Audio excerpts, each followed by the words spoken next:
मुक़दर जी ऐं दिलि जी पाण में कॾहिं बि कोन लॻी, छो जो इहे ॿई कोन ठहिया। जेका शइ दिलि में आहे उहा मुक़दर में कान्हे का, जेका मुक़दर में आहे उहा दिलि में कान्हे का। कंहिं मूंखां पुछा कयो त तव्हांजो केरु आहे?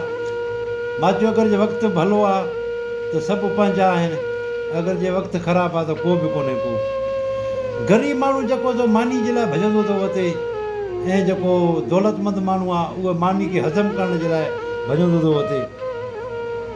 कंहिं वटि जेका सो मानी खाइण लाइ कान्हे का, ऐं कंहिं वटि मानी खाइण जेतिरो बि टाइम कोन्हे को पंहिंजनि जे लाइ मानी फिटी करे वेंदो आहे, ऐं को त वरी मानी जे लाइ पंहिंजनि खे फिटी कंदो आहे।